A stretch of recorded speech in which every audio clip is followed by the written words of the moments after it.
Revolución. Cambio drástico, a menudo violento, en la política y economía de un país. Veamos por qué sucedió esto en México. Comencemos. Porfirio Díaz gobernó México durante más de 30 años, en una época conocida como el Porfiriato, de 1876 a 1911. Este largo mandato trajo cambios importantes. Se construyeron ferrocarriles, llegaron el telégrafo y la electricidad, y crecieron las inversiones extranjeras, lo que modernizó la infraestructura del país. México parecía avanzar y volverse más competitivo. Sin embargo, aunque el progreso se veía, no todos se beneficiaron de la misma manera. El crecimiento económico que Díaz promovía solo beneficiaba a una minoría: la élite de terratenientes, empresarios y políticos cercanos al gobierno. Mientras tanto, la mayoría de los mexicanos, especialmente los campesinos y obreros, vivían en pobreza extrema y trabajando en condiciones casi de esclavitud. Los campesinos pasaban largas jornadas en las haciendas y minas, y su pago consistía en vales que solo podían gastar en las tiendas de sus patrones, atrapándolos en un ciclo de deuda que nunca podían saldar. La sociedad estaba marcada por esta gran desigualdad. Por un lado estaban los ricos y poderosos, que disfrutaban de privilegios y lujos.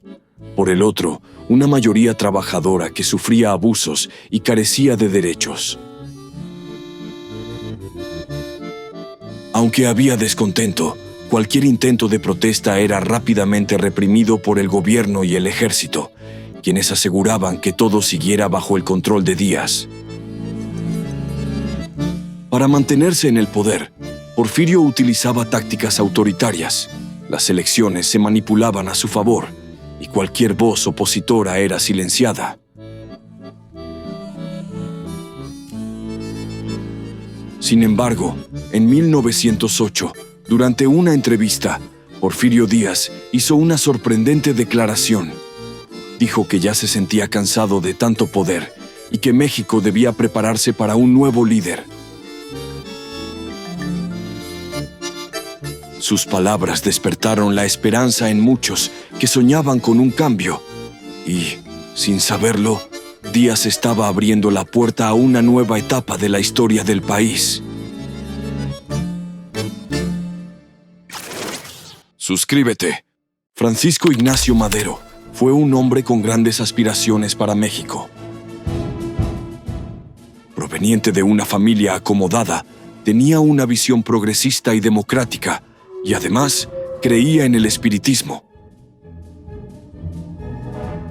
Se cuenta que, en una sesión espiritista, Madero supuestamente contactó con el espíritu de Benito Juárez, quien le habría pedido que tomara el liderazgo del país para guiarlo hacia un cambio profundo.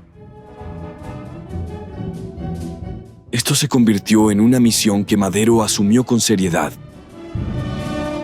Por cierto, hice un video sobre eso. Te lo dejo en la caja de comentarios y arriba para que puedas ver qué hacía Madero en sus sesiones espiritistas. Imaginemos a Madero como alguien que hoy podría interesarse en invertir en ideas futuristas, como criptomonedas o tecnología ecológica, y que estaría abierto a nuevas corrientes de pensamiento.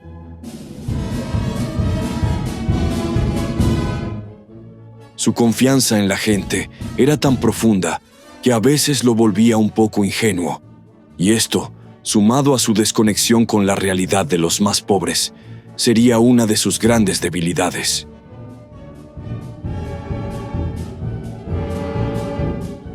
Madero quería mejorar México, pero su experiencia directa con la pobreza era limitada, lo que a veces le impedía entender completamente las necesidades de la mayoría. Para concretar sus ideales de cambio, Madero elaboró el Plan de San Luis. Este documento, que pedía elecciones libres y el fin de la dictadura de Porfirio Díaz, llamaba al pueblo a levantarse en armas el 20 de noviembre de 1910. Su mensaje resonó principalmente entre la clase media, que veía en él una oportunidad para ponerle fin a las injusticias del porfiriato. Otros personajes importantes también empujaban por el cambio, como los hermanos Flores Magón, quienes desde su periódico Regeneración lanzaban mensajes de justicia y alentaban la revolución. Madero, al escuchar que Díaz podría retirarse, decidió lanzarse a la presidencia, sin sospechar que esa decisión daría inicio a una auténtica revolución que cambiaría para siempre el rumbo de México.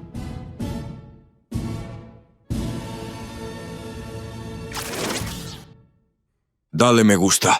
La candidatura de Madero prendió una chispa revolucionaria que no tardó en encender todo el país.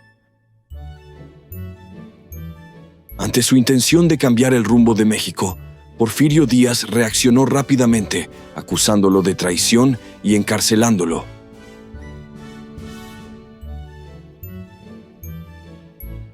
Sin embargo, Madero logró escapar a Estados Unidos, donde reanudó su lucha.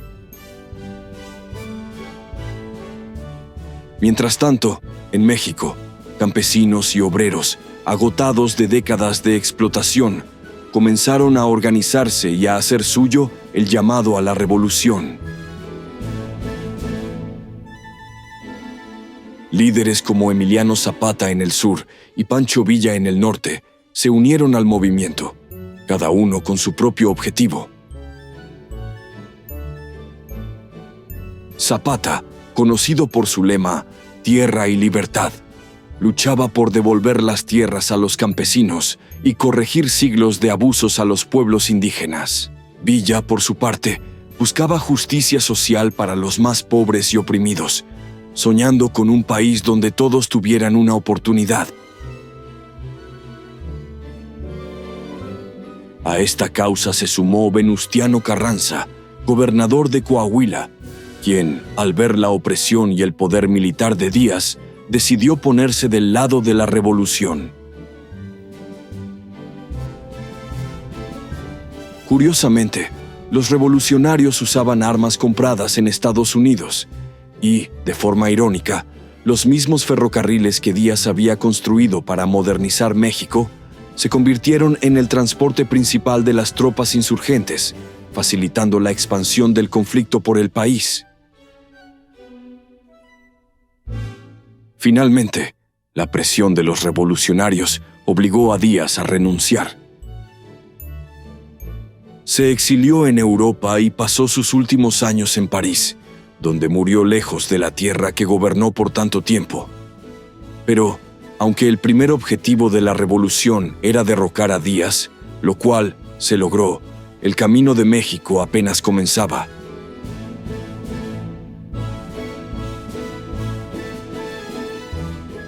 La lucha no terminó con la caída del dictador.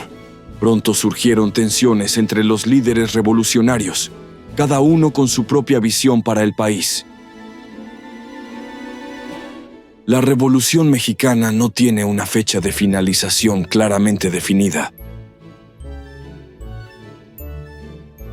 Algunos consideran que concluyó en 1917, con la Constitución que estableció los derechos de los trabajadores y la reforma agraria. Otros creen que se prolongó hasta 1924 o incluso hasta 1940, cuando el PRI, Partido Revolucionario Institucional, consolidó su poder, marcando el inicio de una nueva etapa en la historia política de México.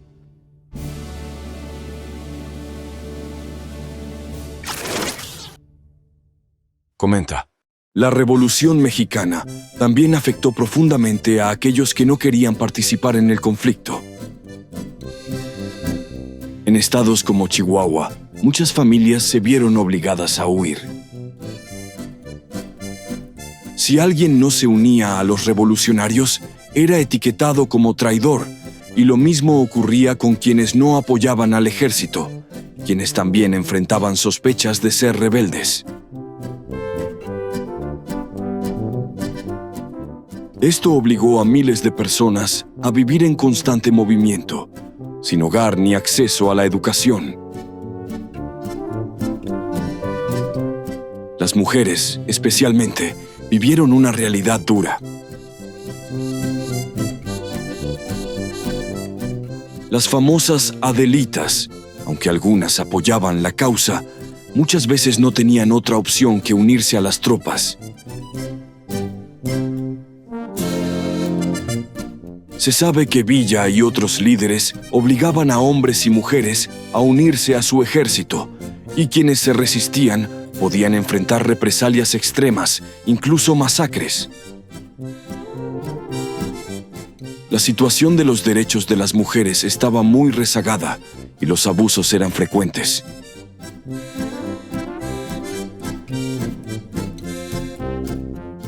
Además, aquellos con apellidos extranjeros eran vistos con sospecha, lo cual llevó a muchos a cambiar sus nombres para evitar conflictos.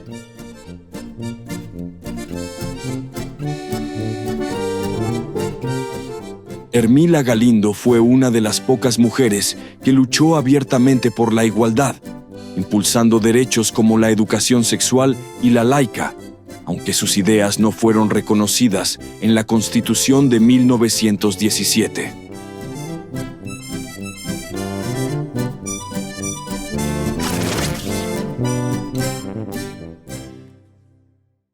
La Revolución Mexicana trajo transformaciones profundas que dieron forma al México moderno. De este movimiento surgió el Partido Revolucionario Institucional, que gobernó México durante décadas, consolidando el poder político derivado de la lucha revolucionaria y a la vez convirtiéndose en la dictadura perfecta. La revolución dejó un legado de reformas sociales que mejoraron la vida cotidiana de muchos. Se establecieron la jornada laboral de 8 horas, el salario mínimo y el derecho a una educación laica.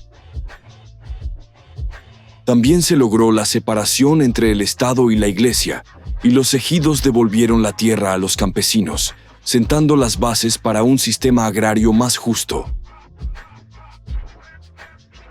Entender el concepto de revolución es clave. Implica un cambio radical en el sistema, algo que no siempre se cumple del todo.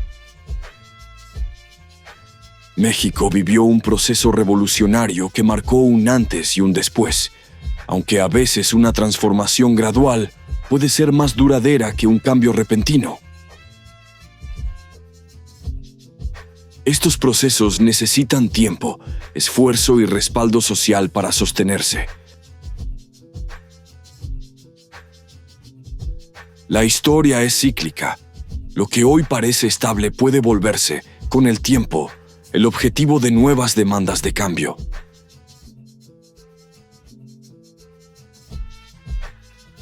Es probable que surjan más revoluciones para desafiar lo establecido y renovar las aspiraciones de una sociedad más justa.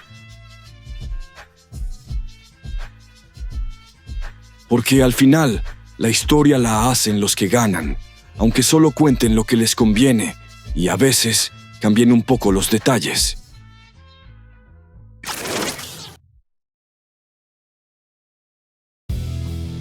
Y lo que hoy puede ser visto como paz, quizás en el futuro no lo sea.